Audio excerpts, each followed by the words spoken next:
Yung mga may test ka na ganito? Ay, may pera. Yata ba naman kumain? Yan eh. Bataan ng urine. Tapos hindi ako nakapalis na.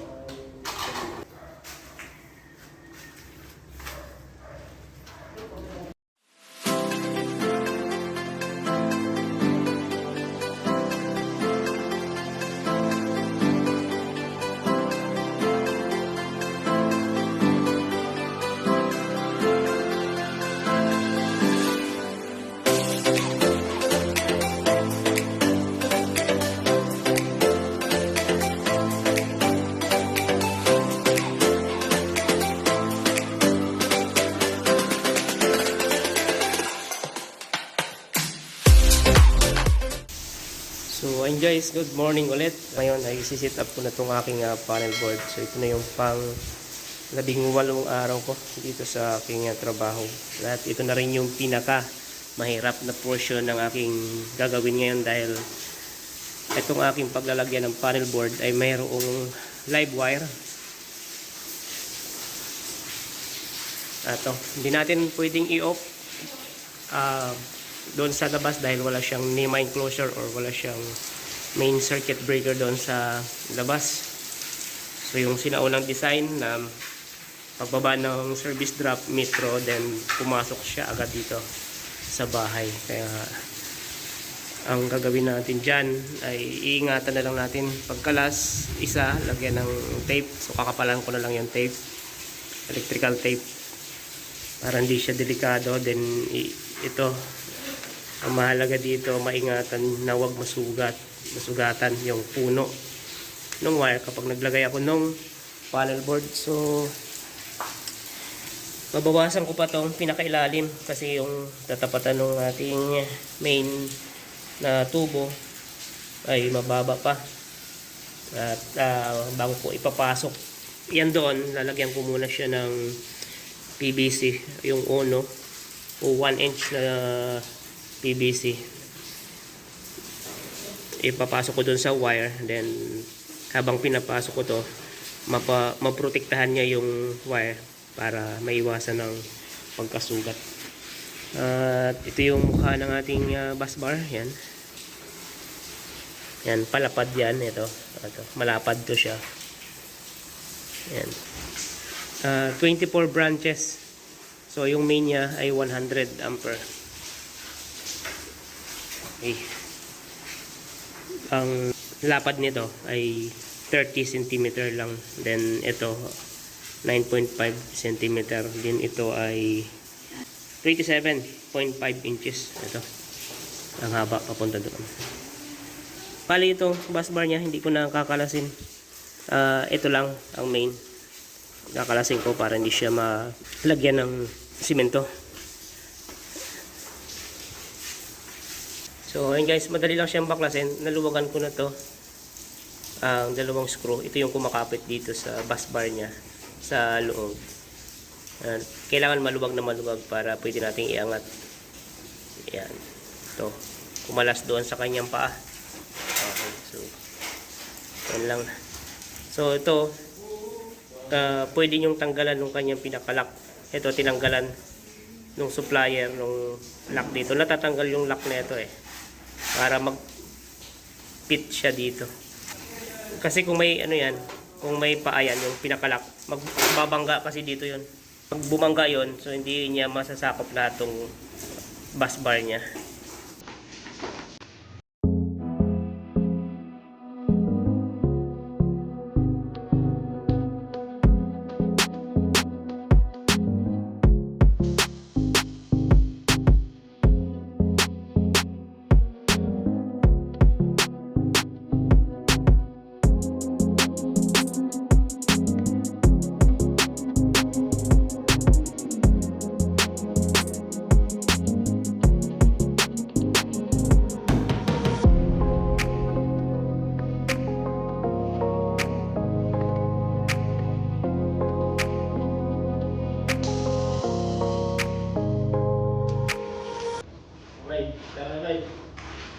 Ay.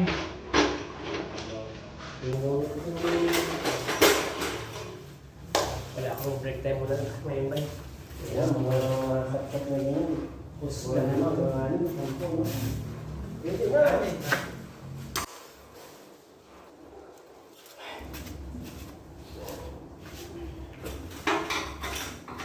Kasi yung mga nagbibenta ng lako-lako, kahit ng mga palengke, online ka rin bumibili yun eh.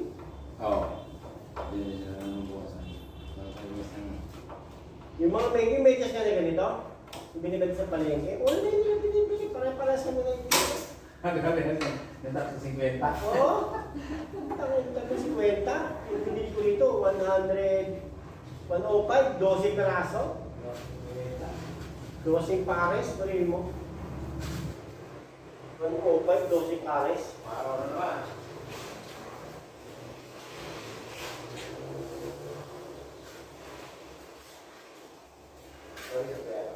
Wala akong gusto kayo.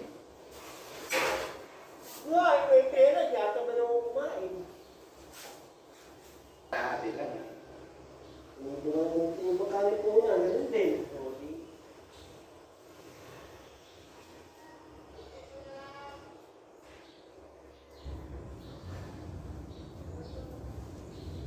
Dumami na din sa amin eh. Di ba nila? Di ba, doon sa patungan kila Merben, sa Bungan, may tindahan na rin. Ay, buwan nila. Sa Bungan na yun, yung Baba, bahay ko. baba. Baba ko gano'n, tapos pupunta ka na Sa tabing highway, hindi papasok ka naman natin. Luminigit pa rin yung bill. Lumitat ko na doon, para nag-jeep lang. Tindahan yun. Dito, may ginawa kasi ano ito, Opus. Ah, Yung tindahan. Pinapaan sila. wala yung bili yan. Lali paggabi, malungkot na ron eh. Ano yung lalo, York kasi kumbaga sa ano ng si York yun eh. Kabataan ng York eh.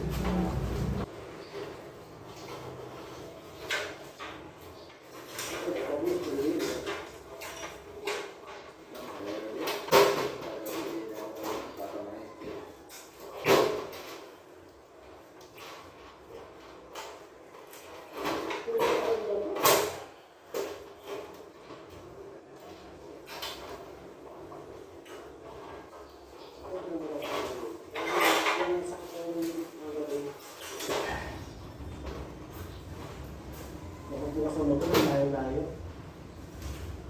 Kaya pa yung ano?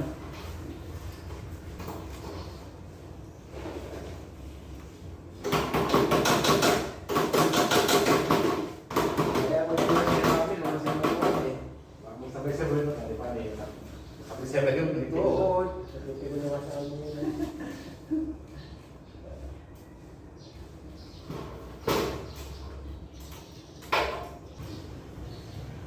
Sabi ko, di kaya rin. Sabi ko, kung pa siya po, meron. Ano pala ang nila sa akin? Wala sa binubulo. Ano naman yung pangalan niya eh. Ano wala ako? Sabi na nila ito, sabi na ito. Ay, abo. Ugali. Pangunguya niya. Hindi nung pumasok na may pera eh. Sumalata na magkakasama ko. Isang beses na pumasok na may pera yan. Nung wala siya nag-win sa Chonja. Pumasok siya. Alam mo, hindi ako bibigay talaga eh. Hindi naman daan. Sige, sinabayan ko siya.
Huwag yung mukha mong tutukan mo. Kailangan pati ikaw. Oh. And guys, ito lang yung template natin paano tayo maglagay ng coupling. A42 na tubo. PVC. Sasalpak lang natin yan dyan sa 1/2. Pasok muna natin yung wire. Siyempre, isama natin yung grounding. Tatlo sila. Oh. Then, ang gagawin nyo muna, sukat nyo muna to. Yan. Bago nyo ilagay ang coupling. Kasi mahirap yan isukat kapag may coupling na. Ayan, sikip. Pag sikip, pukpuk. Kuha tayo ng pumukpuk. Plier.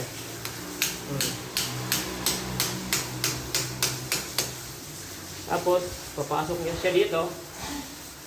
Nakakandaan kapag flexible na ganyan kaiksi ang inyong gagawin. At mabilis lang siyang ipasok. Tape nyo muna yan para sabay-sabay silang pumasok. Pupilin nyo yung isa. Mas mahaba yung isa. Oh. Para hindi sumabit sa flexible.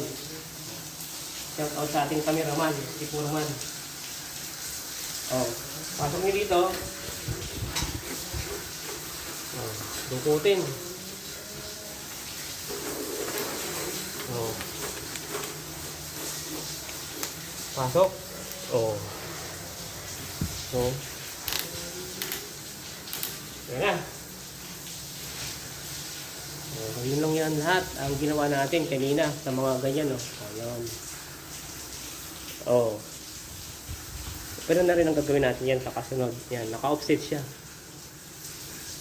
Yun na. Shout out sa ating cameraman. Thank you, Ben.